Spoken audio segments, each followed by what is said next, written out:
Hey, welcome to the Chuck and Al Show, the space where real life meets real conversation. I'm here with my friend and pastor, and together we're exploring the questions that don't always fit neatly in a Sunday sermon or in a soundbite. Every week, we dig into the stuff that we're all wrestling with: purpose, doubt, hope, relationships, and the chaos in a modern world, and what it actually looks like to live with meaning in a world that never slows down. No perfect answers, no pressure to pretend, just two friends thinking out loud and inviting you into the conversation. This is the Chuck and Al Show. Let's get into it.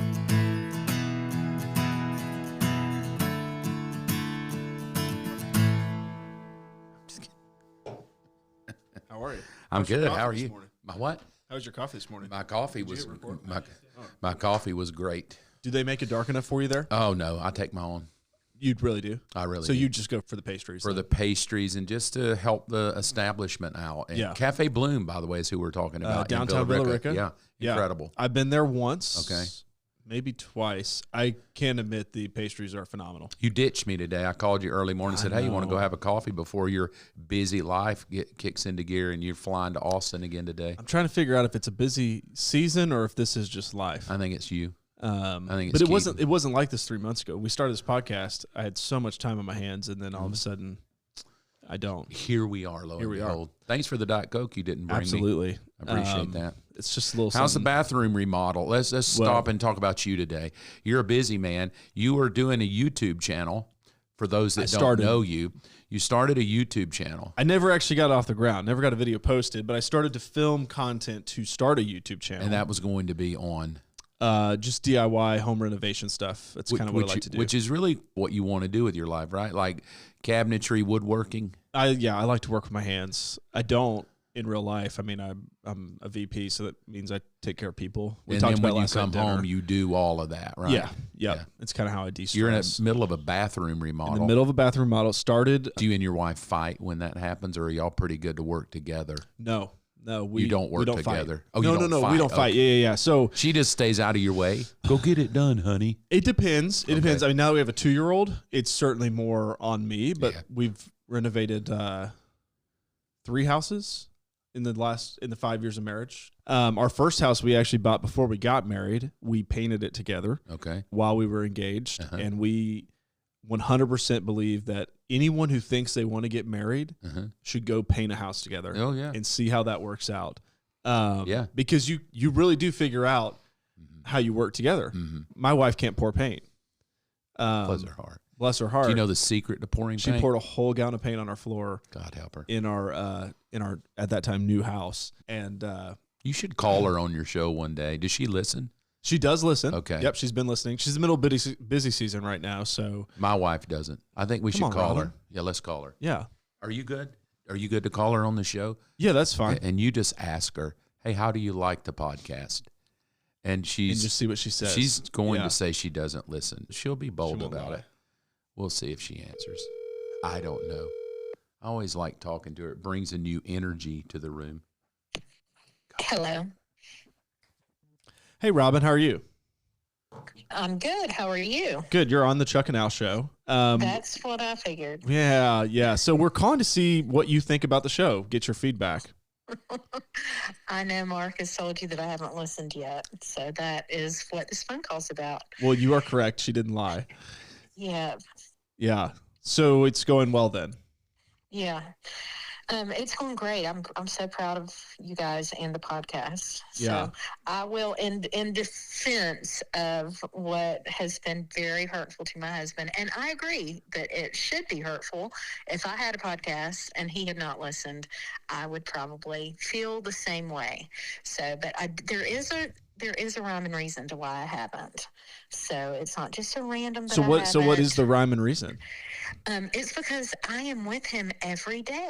So, and we as empty nesters, we actually need hobbies. So if anybody could throw some our way, that would be great, because the only hobby we've come up with that we can actually do together is go out and eat. So that's a good hobby. We're eating together probably 3 times a week out, like not at the house. Yeah. The other 4 nights a week he's eating out and I'm eating in. And at these date nights, I hear so you everything get the that he has to podcast share. without listening to the podcast. Yes. Okay. So I know what he's saying about AI. I know what he is saying about She's not wrong. quality, being present. I think that was something recently that he's talked about, being present in the room with people, not being distracted. Yeah, so funny enough, my wife actually listened to that episode and then cornered me to say, do you even listen to your own podcast? And I was like, oh, so you decided to start listening, did you? Yeah. She's calling you out on what you're saying, right? Yeah. Yeah, so I know it's not a great defense. It probably doesn't hold up in court, but I feel like I know my husband. I know what he's about. Okay. Well, I can take that feedback. Do you think this podcast is good for him to do? Yeah, okay. I do. He needs an outlet. Yeah. For sure. He's got a lot to say. And he has a lot to say, and he has a lot of faithful listeners. Yeah, I love the idea of him doing a podcast, and I love that he's doing a podcast with you. Love it. I think that's a lovely thing, for sure. Cool. Well, thank you so much for being on the podcast. I hope you listen to this episode. I probably will, and then that will come across. My therapist will say that is so selfish of you, like so self-centered. Is that not why you're here? The world is not about you, Robin. Oh, so therapist. Maybe that'll be it'll be something that I'll continue to deal with. I like it. In therapy. Cool. Good deal. All right, we'll talk to you soon. Okay, love you guys. Have a good one. All right, bye. Bye. She didn't lie. No.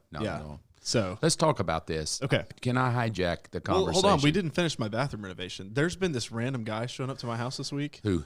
Some guy with a white beard. Okay. Named Chuck, who's been helping with my drywall, which has been super helpful. I love it. So I just want to say publicly, shout out to Mark for you don't have to shout me out. Helping me move it forward. That was hard for you though.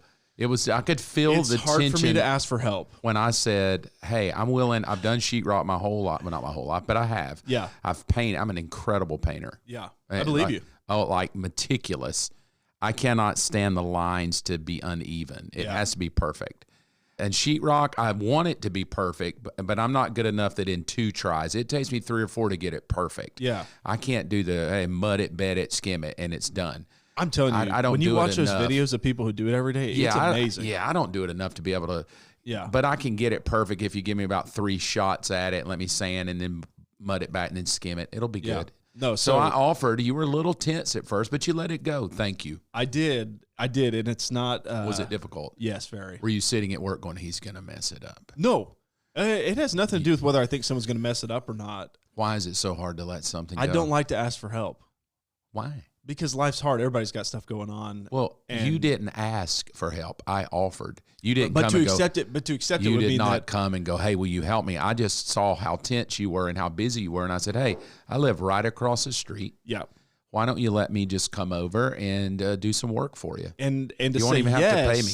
To say yes is asking. I even took you out to dinner because I could tell you were stressed. It's been a good week. Been a good week. I've had, and you know what I'm going to do today when you fly to Austin? Yeah. I'm going to go back to your house. Love it. I'm going to skim it all out. It's going to be perfectly. And if I have time, I don't know if I will because tomorrow's my wife's birthday, by the way. And I'm going to paint it for you. But I realize you said you had a spray and you want to spray it, so I'm going to let you spray it. Yeah, I'm going to spray and then back roll to get some texture over the drywall, and then we can kind of see what. I think we make a good team. I've not cussed any. You've not been angry. No. I clean up after myself pretty well. And I try to clean up the night before for you to make sure everything's organized. But it's been working well. So thank you for that. You're welcome. What's the completed date? So if your wife listens to this again, she can hear it. So we started this after Christmas. We ended up spending most of our weekends in February in the hospital. I know. Going through a miscarriage and a lot of complications How's with it. she doing? She's doing better. Okay. It's been a pretty traumatic couple months. I mean, was traumatic. The first time you carry your wife passed out into the hospital bleeding is one thing. And you're not lying. No, that is literally what happened. True. You called me on the phone and go, I got to have help. I'm like, what? At like 11 o'clock on a Saturday night. Right. That was actually the third time. The first 2 times, I feel like I handled it well. The third time, I got really freaked out because this is just not ending. So 3 weeks straight of every time we got to the weekend, she would lose about half the blood in her body. She ended up having 3 blood transfusions. Yep. And we spent a lot of weekends in the hospital, which means to the bathroom it didn't get done, and that doesn't really matter because it was supposed to be done by the end of February. Mm-hmm. And at this point, I think I've committed to her by July 4th.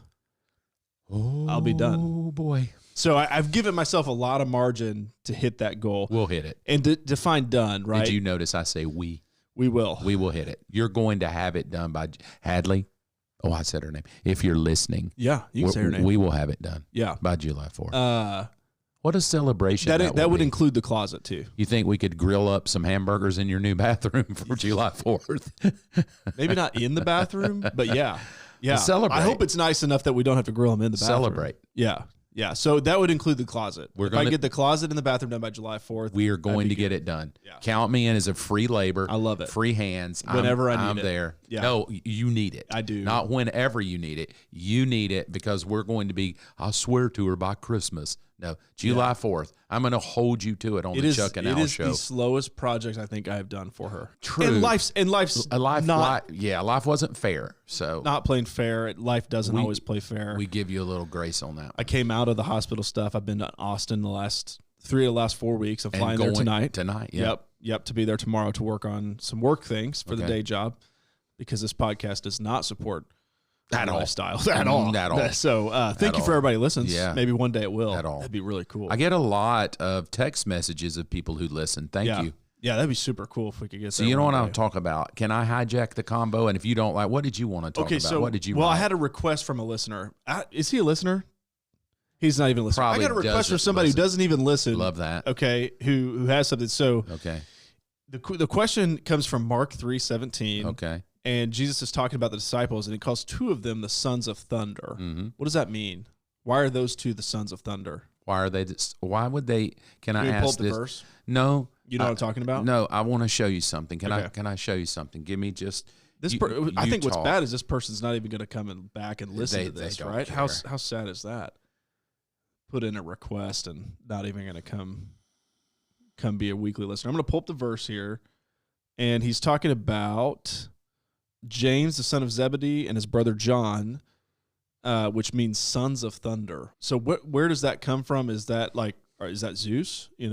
I don't know. Why is that in the Bible? Why is that there? First off, because nothing gets there on accident, right? No, I don't think so.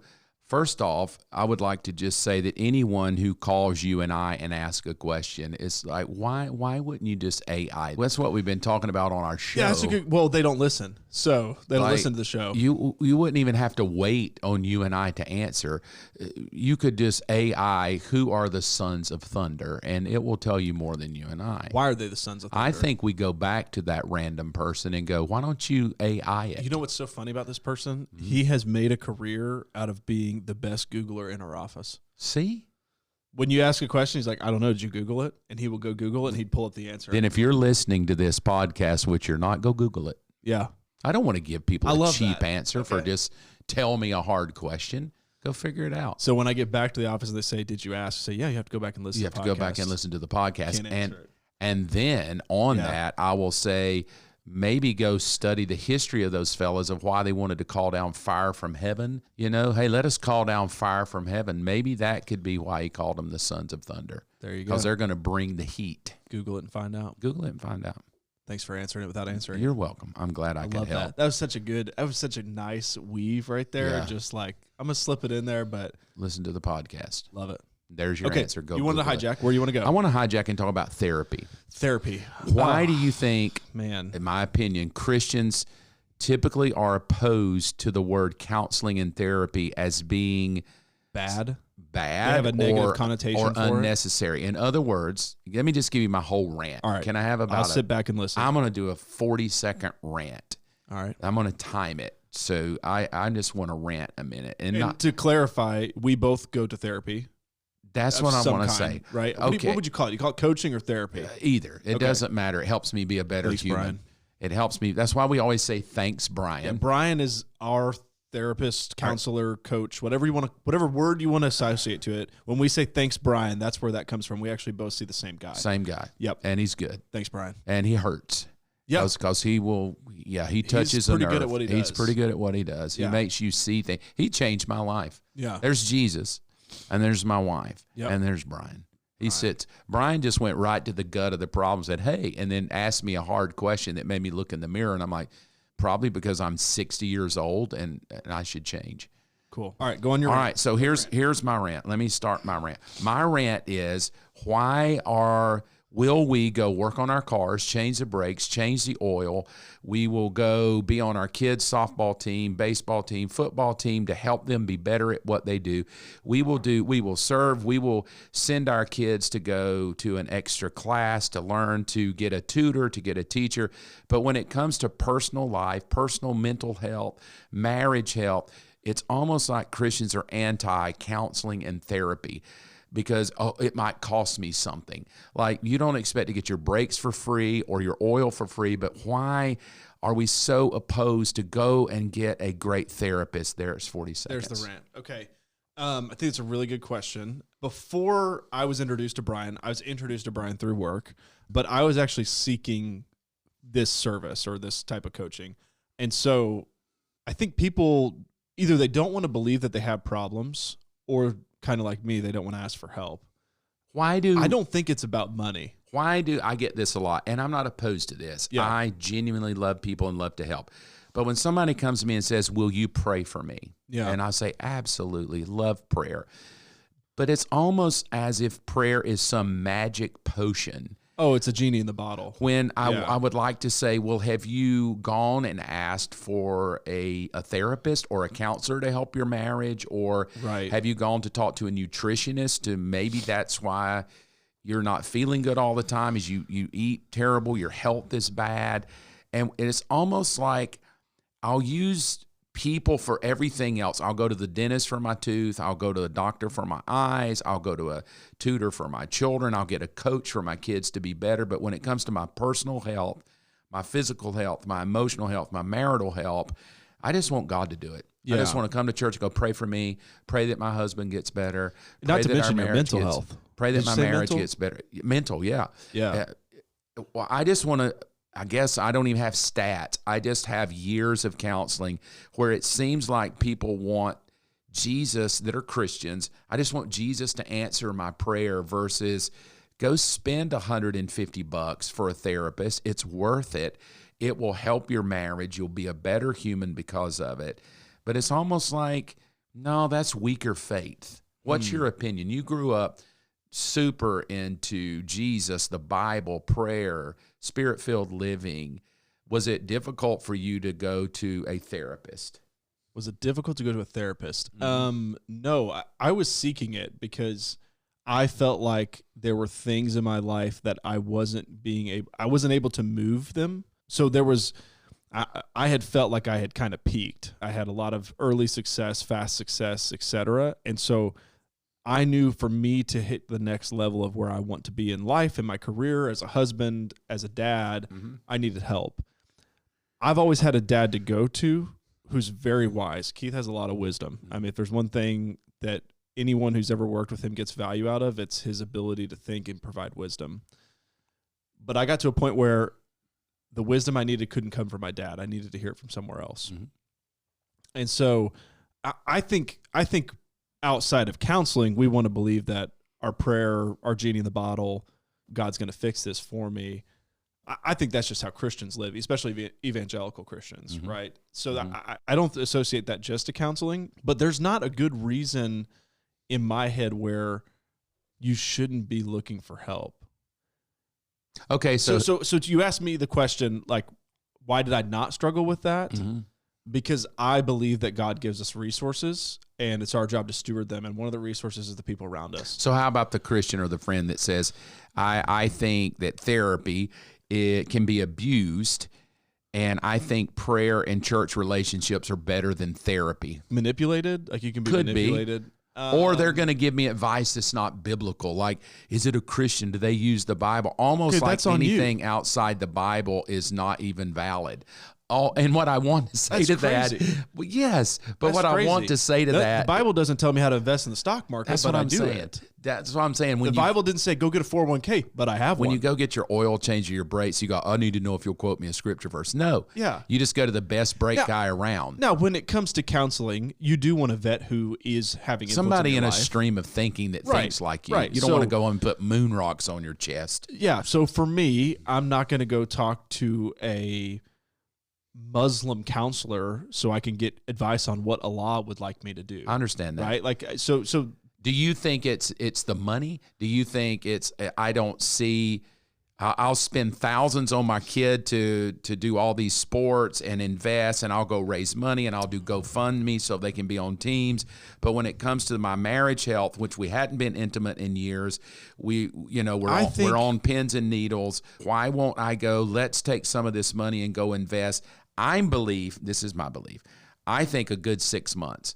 I think at least every 2 weeks or once a month for 6 months, it is life-changing. Yeah. And then I call it this, probably once or twice a year, once you kind of get the understanding, 2 or 3 times a year for tune-ups. So I would say I don't think it's about the money. I don't think it's about the $150. Now, all that to say, I think we use that as an excuse.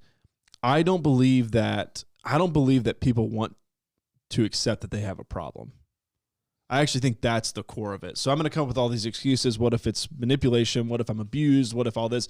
It's because you really don't want to know what your problems are. I think we have a victim mentality that kind of runs rampant in our culture, and that leads to the excuses. That's my opinion. No, I'm just at the point of I love to help people. Yeah. I love to pray for people. I love to have people come and say, can you help me navigate? I say it this way. I'm a triage specialist. Come to me if you're hurting and broken. I can help pinpoint the drip, the break, the hurt, the pain.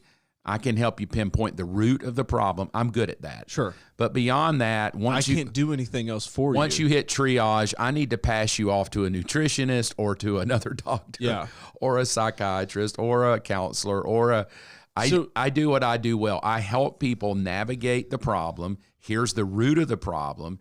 Here's what we need to do. But I'm not an ongoing kind of counselor. So I fit this little niche of...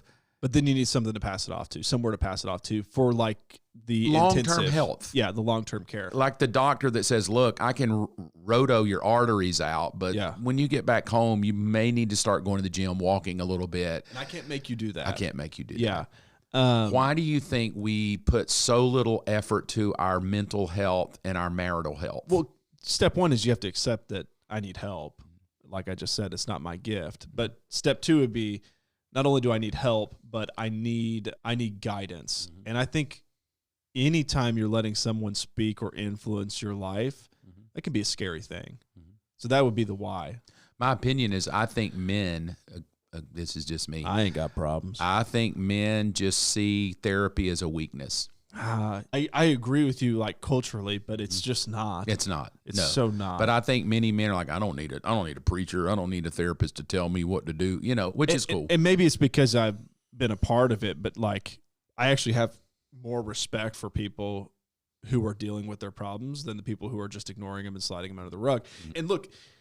And this is kind of why I started down the path of wanting a coach even before I got introduced to Brian, was when you start looking at a lot of the most successful people doing at the top of whatever category they're in, whether that's business or sports or leadership, church, etc., they all have coaches. Mm-hmm. Absolutely. So for me, I follow a lot of that stuff. I'm trying to become the best version of myself. I want to be at the top. And I started asking myself, that's something all of these people have in common. Mm-hmm. So the average person is going to stay average because they're not willing to do what all these people have in common because you're afraid it makes you look weak. And show me any parent that's going to say, I'm going to send my kid to a high school that has a terrible coach or no coach and let the kids coach themselves. Good luck. You won't do it. You won't do it. But when it comes to marriage and it comes to personal mental health, we wing it a lot of times versus go. If you're going to get a great coach for your kid, get a great coach for your marriage. It doesn't have to be lifelong. Do you think that has to do with, I don't want people to know I have a problem? Because I think a lot of people live this myth of, if I say I have a problem, then I'm telling the world I have a problem. And I'd rather just kind of keep it under wraps. I have a lot of speculation. I have the speculation that I have the speculation of it is what it is. It's not going to matter anyway. It already is what it is. I'm not even thinking. I tried to change it once before or twice before, and it just went to hell. So I'm not going to do that again. And then plus, I'm just so busy with work or the kids that we don't even sit down long enough to go, look, we're really unhealthy. If the kids are gone, we're going to be really unhealthy. Until something happens where you're like... Which is a crisis. It That's gets usually an crisis affair, mode. Right. Or a loss of a job. Or a child. Something that will kind of wake you up. Or even, I'll speak bluntly about my relationship with my wife. We just got news that someone we loved and cared about, a part of an old small group, they're in the middle of a divorce. And so they just hit a crisis, and my wife was like, hey, wait, we need to sit down and catch up. Like, are we good? Are you good? Am I good? Like, so all of a sudden it took this kind of eye-opening event of, well, we didn't think that could happen to them. If it happened to them, we should at least talk about it, right? And we're good, just for the record. But there were things that came out of that was like, hey, if we don't start working on these things, 10 years from now, we'll be bad. True. Absolutely true. So a lot of wisdom in her to say, hey, let's have this conversation. The nature of humanity is we don't get better without effort. We get worse. No. We professional deteriorate. basketball player still has a coach, even though they're a professional. Yes, we deteriorate without really working on it, physically and mentally and emotionally and intimate. And to your point about parents with kids in sports, you want them with the best coach. Absolutely. And you're willing to pay a lot of money to get them with the best Absolutely. coach. So, and this is where maybe I'm going to kind of rant, I guess. Where I get frustrated is everybody wants to walk around and talk about how the world's not fair to them. But if you're not working on yourself and developing and becoming a better person, becoming more valuable to the market, in what world you're just going to be a victim your whole life? It's so not fair. Oh, God. It's not fair. Lord, please make this situation happen for me.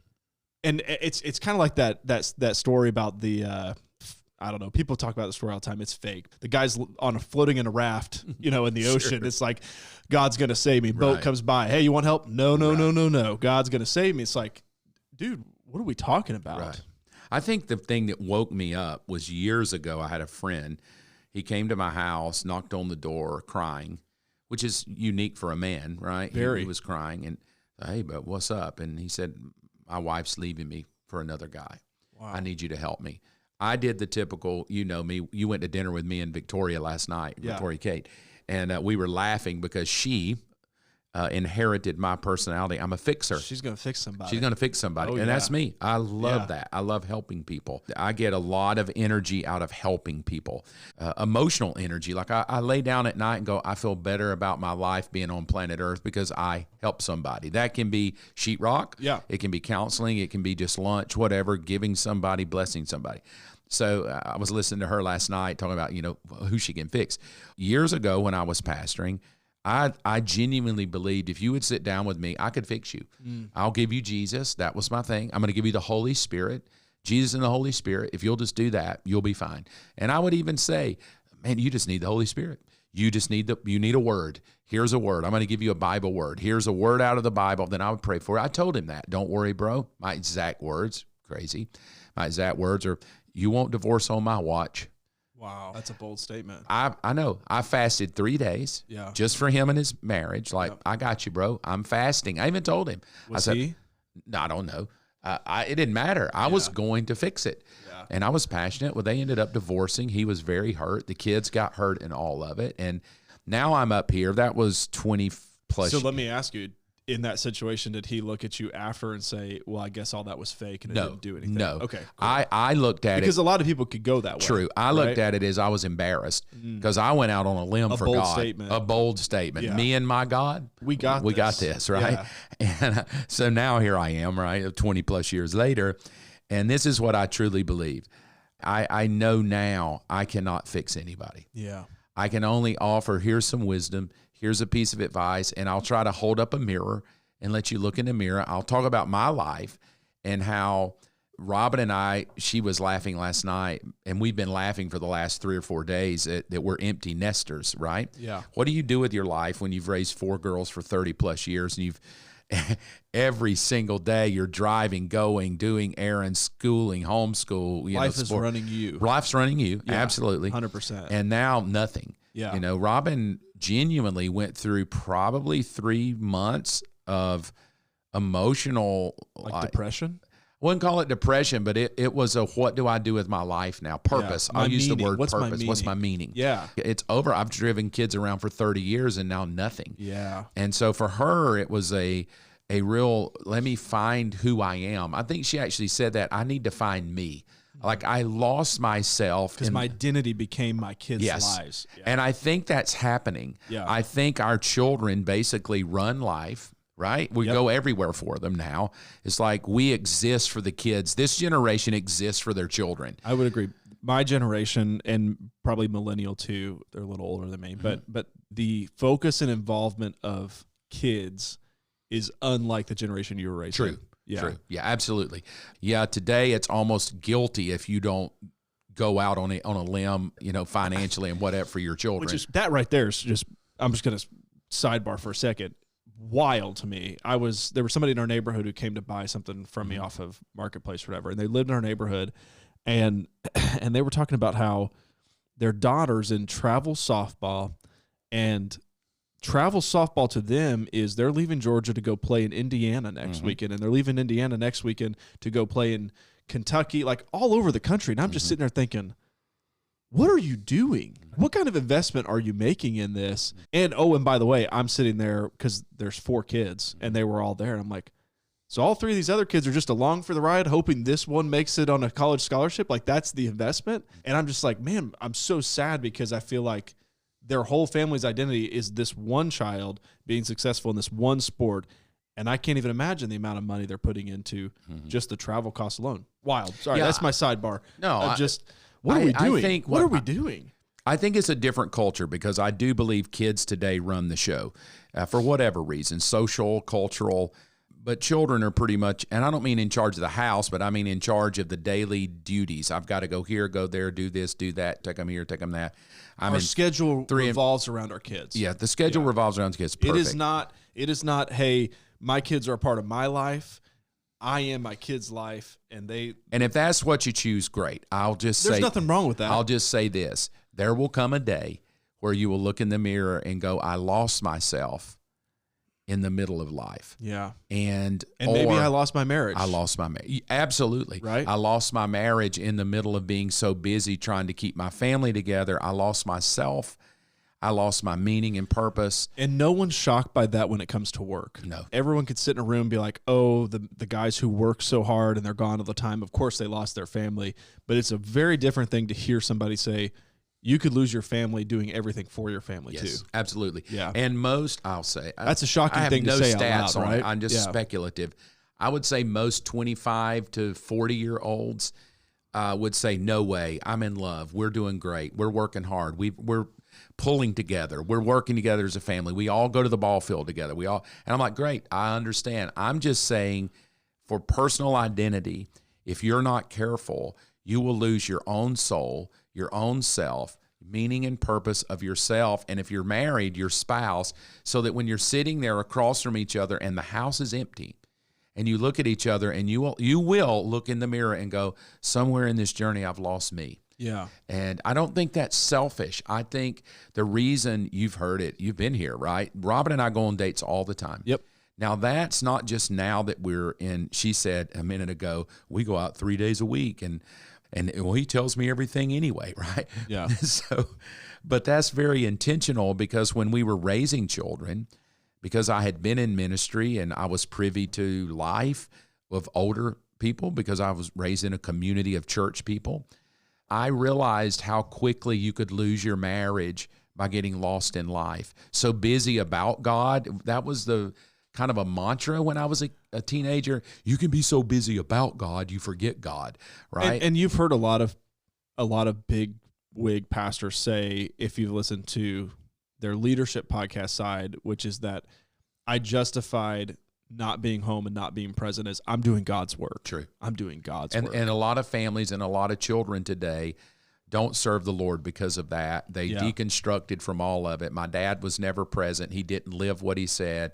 Whatever. That's a whole other conversation. For sure. But I will just say, if you're living your whole life just for your kid's schedule and you're paying the bills, doing it as a husband and wife, you need to slow down enough to go and ask the hard question, are we losing each other? Are we losing our identity and purpose together as a husband and wife because when the kids are gone, that's what you have left. So Robin and I dated. We dated cheap. But every week I would take her on a date. Yeah. Every single week. Kids, no kids. Even our plan was the first day we got home from the hospital with a baby. First day. As soon as we got home, she got dressed, we went on a date. Wow. Just to keep it real. Yeah. We would have grandparents typically would be there. We would leave the baby for an hour, max, maybe an hour and a half. We would go eat. Robin would come back. We did it with all 4 girls. Even the first one? Yes. Wow. Yeah. My wife would never. Yeah. She'd be like, my precious. Because I think we realized that if she and I aren't healthy, we leave a legacy of poison and sickness to our children. Yeah. And a lot of parents will say, we're going to be a good mom and dad. And they are. They're incredible. But as a husband and wife, the kids begin to see mom and dad drifting apart. And the kids begin, and if there's a divorce, no matter how much we shake it, if a mom and dad divorce, the kids are impacted. I don't care how old they are. It doesn't matter. True. Yeah. I mean, we know adults whose parents got divorced like late in their 70s. Yes. And it wrecks them because your whole identity of your parents, their relationship, all of it, you kind of start to realize the foundation was cracked. I heard somebody say several years back, they said, no, we're going to divorce, which was the plan, and they did. We're going to divorce, but it's almost like, but we're going to do it different and amiably because we're going to divorce nicely for the sake of the kids. Congratulations. For the sake of the kids. For the sake of the kids, we're going to divorce amiably. We're not going to fight and argue. So let me reframe that. For the sake of the kids, we're still going to show them that there's an out to marriage, and it's all good because we're nice. Because we get along. Okay, so now, this just ticks me off. Your kid's about to get married, and they're looking back at you, and as they're making a lifelong commitment to God in front of their family, and your example to them is, well, we can be nice enough to divorce nicely, but we can't figure our own crap out to stay together. Congratulations. What a success story. Okay, I'm just going to shut up. I'm getting mad. That just ticks me off. Your forehead is red. I mean, that ticks me off. True, but it's life, and it's Suck it up, Buttercup. It's what if you can sit there and say, we're just going to have a nice divorce, why don't you sit there and say, hey, how can we figure this out? Right. Yeah, we've been together for 30 years. We have 4 kids, but we'll do this nicely. It's not that big a deal. True. Come on, dude. That's my point. That's my point. If you're not being, you're so selfish. If you're not being abused, you're so selfish. Oh man, we stirred him up. You did. I think this might be the first podcast I got riled up. No, I think we found our niche. Yeah, marriage and family. Yeah. Welcome to the Chuck and Al Show. So why did that strike such a nerve? Because people get divorced. I know people get divorced. And you and I both would agree if you're getting abused, divorce is probably 100%, the way to go. 100%. Or if he's a constant cheater, There's get been out. Divorce in my family through infidelity and cheating. But that's not what's irritating you. No. What's irritating me is the fact that, here's the thing. I didn't know how selfish of a person I was until I had a kid. Not when I got married, but until I had a kid, I didn't realize how selfish I was. True. I had a lot of me time. That's true. And then you have a kid and you're like, yeah, holy cow. Yeah, you take a back seat. Take a back seat. To everything. Yeah. And so, man. So just the thought process that marriage is not sacred, it doesn't matter, it's not worth the fight. You went through a marriage battle and you came through the other side of it still married, which is like mad respect, right? This idea that I'm just going to opt out, even though everything's fine because I just don't like to be with you anymore. That's not the commitment you made. And that's not the example that you're now statistically setting up your future generations to do the same. To do the same thing. True. Once divorce happens, statistically, the next generation down is a higher chance of divorce. You've shown the opt-out. Yes, that's true. And that's all it is. I don't really want to do hard things, so I'm just going to opt out and let's move on. All right. I go back to sorry, it ticks me off. It's true. I go back to my original premise of that I don't think you get to divorce overnight unless there was a major failure sexually, adultery. But your typical, I just want out. You don't fall in love overnight. You don't fall in love with another man or woman Nor do you fall overnight out. or out of love. Yes. It's usually a long process of he lost interest, you lost interest, we got busy about life, I'm killing it at work, we're paying the bills, we're managing. Honey, I'm keeping everything paid. Let's just manage, keep the dust settled. And the whole time that's happening, you're losing yourselves, you're losing your intimacy. And most Christians will say at that beginning level, we would never divorce. It's just a rough season. We're going through a rough season. We'll get through this. We can do it. We've done it before. And then another 5 months and they lose more of themselves and they're more busy. Then their intimacy level ends. And then they come to a place of, I think I'm done. I'm out. Peace out. I can't do it. And then I want to say to that, and I would say it to anybody, friend or not, I would say, have you given every ounce of energy and money you can to save this thing? Is it not worth that? That's what I would say.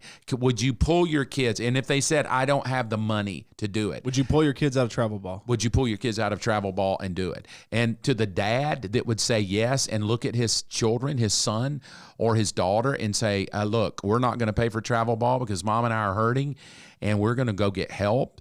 That kid may be mad for a while, but that child will grow up as an adult. Wait till they're 30 and they look back and on that have decision mad you respect made. for that dad. Mad respect. Yes. That said, I care more about your mother. And I care more about our family. Yes. Yes. Your mother and our family. Yes. Yes. And I work, now, I'm not saying I did it perfectly. I'm a human, right? Yeah. We all are. I don't try to sit around and act like I got it all figured out, nor do I. I mean, Robin and I can still like get on each other's nerves. The reality of it is I never wanted my daughters to think that they were more important than their mother. I love them. I will sell my soul for my children. They can have every dime I have. I don't care. I love them. But I need my daughters to know, oh my God, she comes first. She comes first. Yeah. She does. Yeah. I don't just say that for the sake of the Bible. My bride comes before first. you. Yeah. Because your mother means the world to me. So now for Robin, it's a little different. For Robin, she loves me. But I would say to Robin, she's a nurturer. The kids come first. And that doesn't bother me. Yep. And I don't mean first like she ignores me. I mean, she's a nurturer. The mom is, man, I'm the brood, the mother hen. But my girls need to see my daddy fights for my mom. My daddy, now that might be old school. Sure. I don't know. Well, I don't know. The older I get, the more I realize old school kind of had something to it. But I think we've gotten a little too far away from old school out of being comfortable. Just to throw your marriage away because I got bored. We didn't have sex for a while and we didn't talk for a while. Do something about it. I guess what I feel in my gut today when we were coming to talk, I thought, okay, I just got to get this off my heart. Yeah. I don't know why we're not investing into marriages. Or ourselves personally for health, mentally and physically as Christians, and we're killing it everywhere else. We're in debt. We're going crazy for the sake of new cars, sake of the family, but we're losing ourselves would be my comment today. Are you losing yourself for the sake of the family? Dad, are you out there busting hump, but you're losing yourself with your bride? Mom and dad, you're running all over creation to manage these kids and give them a great life. So they even have, maybe the word is they're going to have a better life than me, but at the end, you and dad, you and your husband, you and your wife, you're losing each other. You're losing the intimacy. And that right there is the foundation that midlife crises are kind of built around. Absolutely. Right? I kind of found that out when I started counseling, as I started asking questions about meaning and purpose and not wanting to regret. But the questions you end up asking when you're 45 to 50, because we're kind of targeting that 25 to 40-year-old, but the 45 to 55 is, I did all that. Was it really worth it? Mm-hmm. And often the midlife crisis comes from, no, it wasn't. I did the wrong things. Mm-hmm. And I would just say, if you're listening to this, just like I kind of mentioned it earlier in the podcast, the conversation I had with my wife out of someone else's issues, it was super healthy. It was not combative. Right. I'll just tell you how the conversation went. Mm-hmm. I said, we're on a track to kind of become roommates in 10 years because we're just doing life as fast as possible. Mm-hmm. I have a very intense job. She has a very intense job. We have a 2-year-old. We were trying to have more kids. Like, life's going 100 miles an hour. Mm-hmm. I was like, when was the last time we went on a date? Mm-hmm. And she's like, well, I think we need to prioritize it. So that conversation, that was kind of like a little reset for us of like, let's Here's why I would say it was a reset versus an argument.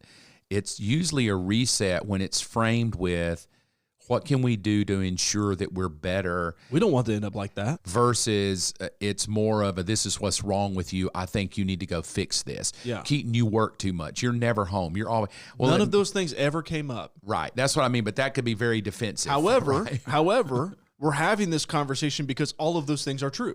They're happening. Right. So I think it's the way you frame it. I think it's the and why. never did it say change that. Right.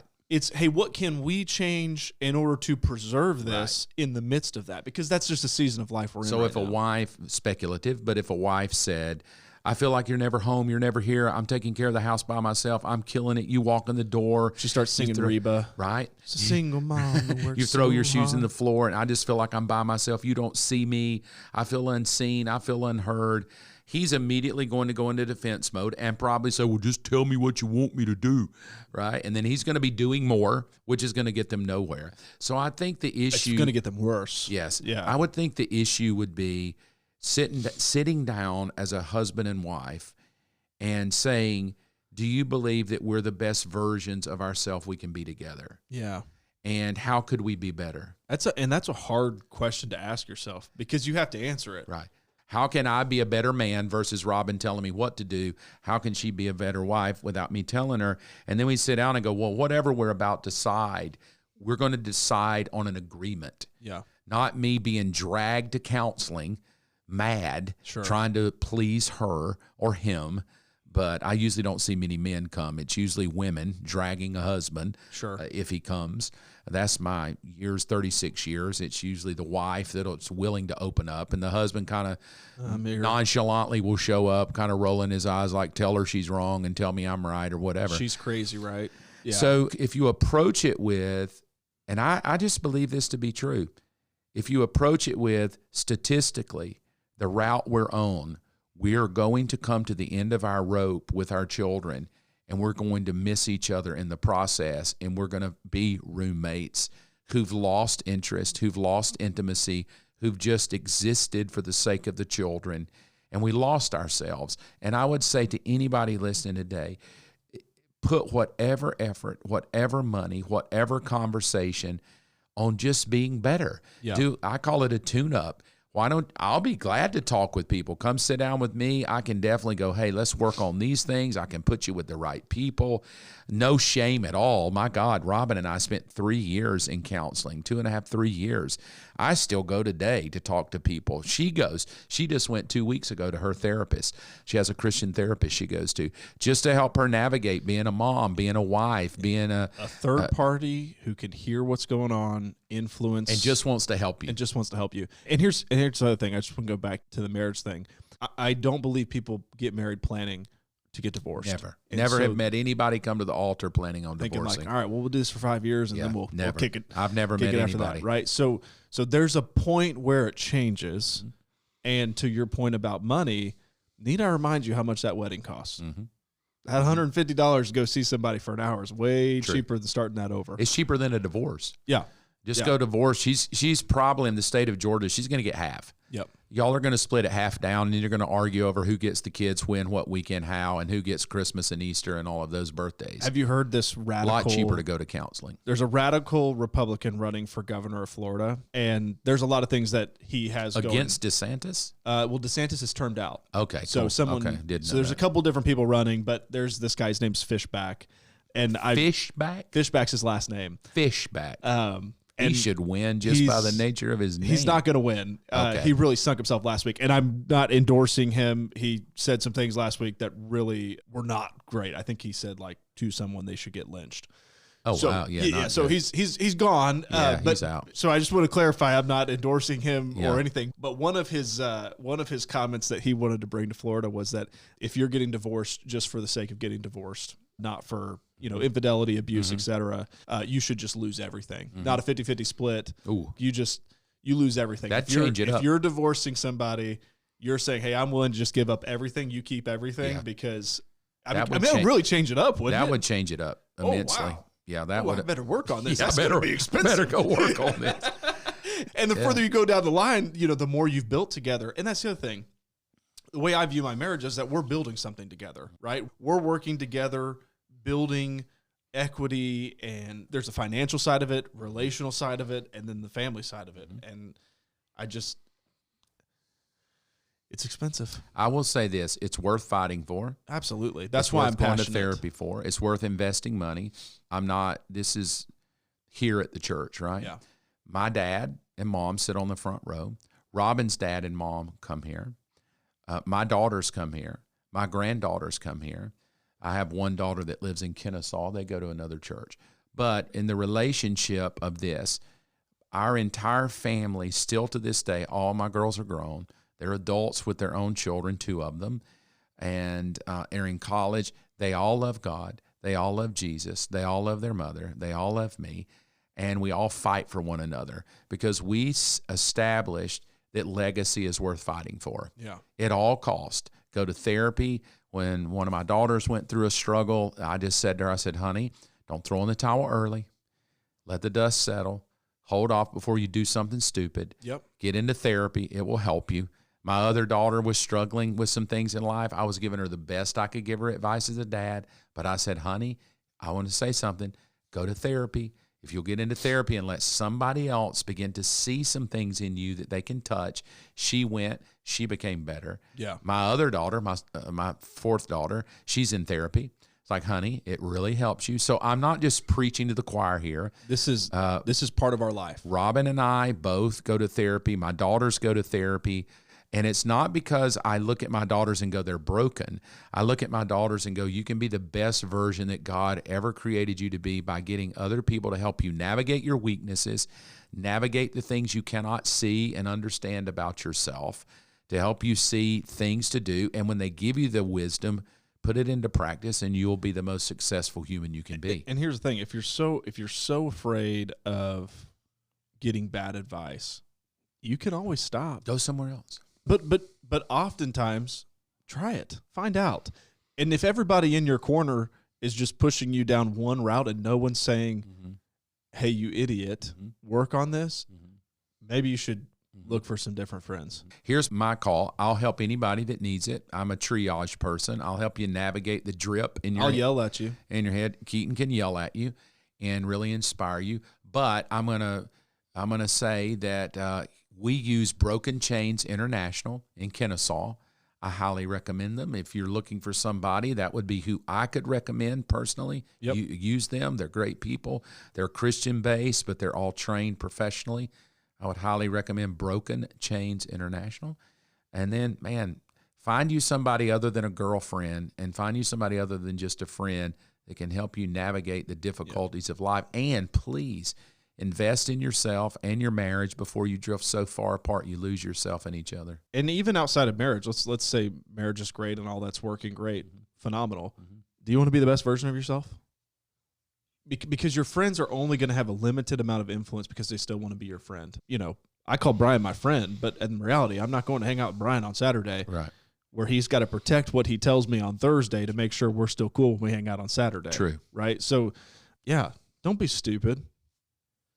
Sorry. No, I think that's my point, that we've just kind of accepted divorce as a normal. So sad, it happens, man. and it's very acceptable today, which is, people. And again, you're going to get me right up again.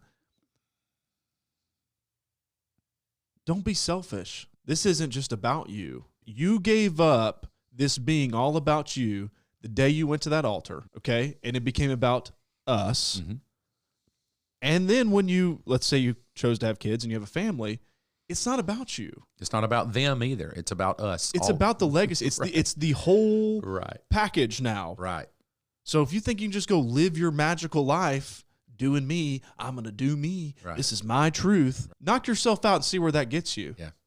What it does, I think, is wait till you're 85 and sitting alone doing you. When you just tap out to do you, I think it establishes a legacy of, I can quit when I don't like life. When it gets hard, I'll just throw in the towel. Yeah, I think it establishes that. That's not what God wants for me. Even mentally in the children, it establishes when it gets hard, you can quit.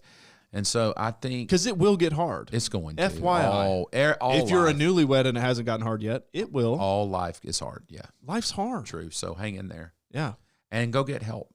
Don't throw in the towel until you've exhausted every bit of help you can get. Yeah. So, yeah, it's worth fighting for. yeah. And you are worth fighting for. So becoming the best version of yourself, getting coaching, understanding, hey, these are the things in me that were developed into me. These are the things, these are my tendencies, so I need to be watching out for it. All that stuff just helps you be a better person, husband, leader, father, mother, wife. All right, I'm going to end with a question real quickly. To you. This is to you. Question. You are very successful. You're in the business world. You're a very successful VP. Your wife is a very successful certified public accountant. Yes. Y'all have a beautiful home. You have 2 cars. Yep. You're successful in the world of American of what the dream would be. Beautiful home. You have a child. Most people would look at our life and say, you've made it. You've made it. Yep. You have, from what I hear, a great relationship with both sets of parents. Yes. Y'all get along with each other. I think she's with her parents now, visiting them. So you've got a good legacy nucleus around you. What would you say to people in your age bracket in the same situation? They're busting hump because you even laugh of how busy you are. Man, you're go, go, go, plus you have a kid, plus you have a wife, plus you have home projects you've got to get done that you couldn't. I've chosen to do. Plus you had the things that kind of hit you and blindside you, like Hadley having to be in the hospital. Yeah. Just give some parting advice for people that are listening that are in the same place. They're busting hump. They're just paying bills. They're navigating kids. They're navigating life. They're busy. They're super busy, but they're drifting apart. Maybe they haven't had that conversation you and Hadley had, like, hey, are we going to lose each other here? Are we healthy? Give some parting advice from people that could challenge them on what to do. I think at the end of the day, easier said than done, but at the end of the day, everything that we are building, we're doing it as a team, right? So I would give up anything to protect my team, period. My job, my house, my cars, anything and everything. My team is the legacy that I'm building, and I will continue to build for the rest of my life, hopefully for the next 80 years. But as we've talked about, Jesus is coming back probably next week. So I'm sorry that life sucks sometimes. It really does. There's things we do control. There's decisions we do make that we all have an influence on. There's sometimes that we don't get a lot of say in, but it's going to be okay. It's going to be okay. Whatever you're going through today, it's going to be okay. Find some time to clear your head and find some time to have a hard conversation or a fun conversation with your wife. There's none of the things that we are chasing in the American dream matter if we lose our family and we lose our marriage. Here would be a piece of advice from. Is that not advice? I loved it. I think people need to hear there's hope. And I'm sorry. Hard. I'm sorry it sucks. Yeah, I think people need to hear there's hope, but it is hard. But remember why you started. I mean, I think that's, when Hadley and I were dating, we would sign every card off to each other. We both would sign every card. Here's to continue down the path of taking over the world together. Every card. Here's to taking over the world together. Here's taking over the world together. And we kind of said it jokingly. It's kind of fun, but that really is the vision that we have, is that it is our mission to go take over the world together. And yeah, that means there's going to be months that suck. There's going to be weeks that suck. There's going to be days that suck, but there's also really great days. I mean, we just had one Sunday in the middle of everything going on, all the travel, all the hospital stuff.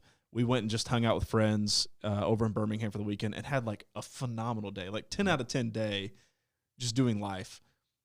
Find those little windows, hold on to those windows, especially when you're in the middle of the suck, because there will be seasons that look a lot more like that. And someday you're going to miss this. I think we all can sit around and be like, man, that was so easy when. It was so easy when I was in high school. It was so easy when I was in college. It was so easy when we were just married and didn't have kids. It was so easy. And so life should be progressively getting harder. That means you're growing. If it's not, you're not growing, right? So embrace the hard. And if I'm sorry if you believe God just made it to be easy and we're just going to ride out of this no big deal. I think there's moments of that, and the Holy Spirit can gift us and give us that kind of energy.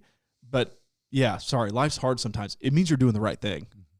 Okay, I'm done now. No, that's great. I will say kudos to that advice. Yeah. I have nothing I could add other than don't Don't take each other for granted. Invest into each other. Let your kids see that mom and dad love each other, and invest in yourself. And don't be, if it is too easy, don't be fooled by that. Right. There's always something we can be working on and getting better. And I think sometimes the myth of like, oh, everything's good right now, I don't want to rock the boat. You could be rocking the boat by just falling asleep on your marriage or something like that. I'll give you a little snippet that I think is interesting. So about a year and a half ago, a couple made an appointment to talk with my wife. And they came in, and she sat down, and she said, well, how can I help you? You know what they said? They said, well, we're here because nothing is wrong. We just believe that we like to come by at least once a year and just talk and make sure that we stay healthy. That's super healthy. Like make sure we stay healthy. Yeah. I thought, what a great novel idea. You don't have to wait till you get to crisis. You don't have to be broken. Right. Yeah. Just go get help. It's not embarrassing to get help. Don't wait to the final moment and the final straw before you try to go fix it all. Yeah. Invest daily, invest hourly. And be willing to make a change. Whatever. Sell whatever you got to sell, change whatever you have to change. You're worth it. And also, all the things you have, all the things you're doing, all the things that you think are important, like we've talked about on many episodes, this is going to be over before you know it. Life's flying by. I said this to Robin. I want the person that buries me to know me. Yeah. Like I've already called my friend, Lou. His name's Louis. He lives in Tennessee. He's known me longer than anybody, pretty long time. And right when Robin and I were married, and I said, look, if you die or I die before you or you die before me, I said, I need you to come and just talk about what you know. Like I want to stay married. Robin and I go on dates 2 or 3 times a week, and it's just so nice. About once a month, I'll get a big alligator tear because I start thinking about the pain. I start thinking about the hurt I created. I start thinking about the failures I had or the struggles we had for finances in life and health, her journey with health. And I'll get a big alligator tear, and I'm an easy crier anyway. And me too. And I'll say, she goes, what's wrong? And I'll say, I'm just thankful we're still together.